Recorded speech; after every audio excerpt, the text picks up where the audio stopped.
సమాజంలో సగభాగం బీసీలు ఉన్నారు. మరి సగభాగం ఉన్నటువంటి బీసీలకు రాజకీయంగా సమ ప్రాధాన్యత దక్కాలనేటటువంటి ఉక్కు సంకల్పంతోనే ఇవాళ పిడికిలు బిగించి మనందరం ఇక్కడికి రావడం జరిగింది. గత కొన్ని నెలలుగా మనం ప్రభుత్వం వెంటబడుతున్నాం. మీరు కామారెడ్డి డిక్లరేషన్ లో చెప్పినట్టుగా పాటించాలే, బీసీలకు న్యాయం చేయాలని కోరుతా ఉన్నాం. తెలంగాణ జాగృతి, యునైటెడ్ పూలే ఫ్రంట్ మన యొక్క ఉద్యమాల ఒత్తిడితోని ఇవాళ అసెంబ్లీలో 2 బిల్లులు పాస్ అయినాయి. సావిత్రిబాయి పూలే గారి జయంతిని అఫీషియల్ గా ఉమెన్స్ టీచర్స్ డేగా ప్రకటించారు. పూలే గారి విగ్రహాన్ని మనం అసెంబ్లీలో అడిగితే వాళ్ళు ట్యాంక్ బండ్ మీద పెడతామన్నారు. ఒక్కొక్కటి ముందడుగు పడుతున్నది. ఒక్కొక్కటిగా ప్రభుత్వాలను కదిలించగలుగుతా ఉన్నాం, వారి మెడలు వంచగలుగుతా ఉన్నాం. ఇప్పుడు చాలా బలీయమైనటువంటి ఆకాంక్ష మనందరికీ ఏందది?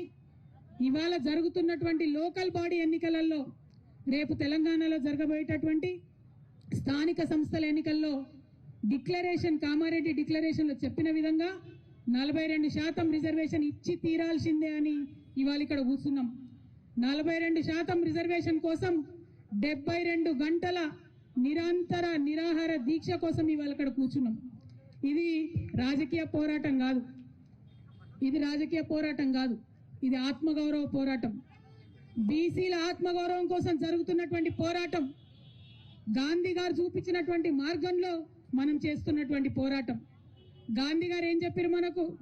మీకేదన్నా అంశం సాధించాలంటే, ఎవరి ఆకాంక్షలన్నా ముందుకు తీసుకొని వెళ్ళాలంటే హింస వైపు వెళ్ళొద్దు, మనల్ని మనమే కష్టపెట్టుకోవాలి. అందుకే ఇవాళ మేము ఉక్కు సంకల్పం తీసుకున్నాం. నాతో పాటు ఇవాళ ఇక్కడ యునైటెడ్ పూలే ఫ్రంట్ కన్వీనర్ బొల్లా శివశంకర్ గారు, యునైటెడ్ పూలే ఫ్రంట్ కో కన్వీనర్ హరి గారు, విజయేంద్ర సాగర్ గారు, కోల శ్రీనివాస్ గారు, కుమారస్వామి రజక గారు, రాచమల్లి బాలకృష్ణ నాయి బ్రాహ్మణ గారు, సురేందర్ ఆరేకటిక గారు, గోపు సదానందం గారు, ప్రవీణ్ వంజర గారు, రామ్ కోటి గారు, వీళ్ళందరూ కూడా 72 గంటల నిరాహార దీక్ష నాతో పాటు చేయడానికి ఇక్కడ సిద్ధపడి ఇక్కడ కూర్చున్నాం. ఇంకా మా ఆడబిడ్డల పేర్లన్నీ కూడా వస్తున్నాయి, వచ్చినాక అవి కూడా అనౌన్స్ చేస్తాం. మరి ఇంతమంది ఇక్కడ కూర్చొని ఎందుకు నిరాహార దీక్ష చేస్తా ఉన్నాం? అనేక రకాల పోరాటం చేసినాం, రాజకీయంగా అడిగినాం, రౌండ్ టేబుల్ సమావేశాలు పెట్టినాం, ప్రెస్ మీట్లు పెట్టినాం. మాకు కావాల్సింది ఏంది, ఆకాంక్ష ఏందని చెప్పడం జరిగింది. కానీ ప్రభుత్వంలో చలనం లేదు. ఇవాళ బిల్లు పాస్ అయ్యి బీజేపీ మీద నూకేసి చేతులు దులుపుకుందామని కాంగ్రెస్ పార్టీ చూస్తుంది. మాకు సంబంధం లేదు, ఇది రాష్ట్రానికి సంబంధించిన బిల్లని చేతులు దులుపుకుందామని బీజేపీ చూస్తుంది. ఈ వేదిక నుండి స్పష్టంగా ఇవాళ నేను ఛాలెంజ్ చేసి రాష్ట్ర ప్రభుత్వాన్ని, గౌరవ ముఖ్యమంత్రి రేవంత్ రెడ్డి గారిని అడుగుతా ఉన్నాను. నిజంగా మీరు బీసీల పక్షపాత అయితే, నిజంగా 42% మీరు పెట్టిన బీసీల బిల్లు చిత్తశుద్ధితో పెట్టిందైతే, ఏదైతే బీజేపీ చెప్తుందో ముస్లింలకు ఉందేమో అనే అనుమానంతో మేము ఆపుతున్నామని చెప్తున్నారు. ఇవాళ కాంగ్రెస్ పార్టీ మీరు స్పష్టత ఇవ్వండి. మీరు ఇవాళ ప్రెస్ మీట్ పెట్టండి. ఇక్కడ పెడతారా, ఢిల్లీలో పెడతారా, రాహుల్ గాంధీ గారిని పెట్టుకొని పెడతారా, సోనియా గాంధీ గారిని పెట్టుకొని పెడతారా, మాకు సంబంధం లేదు.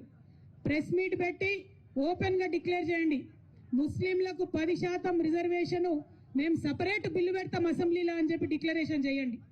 ఒక క్లారిటీ ఇవ్వండి.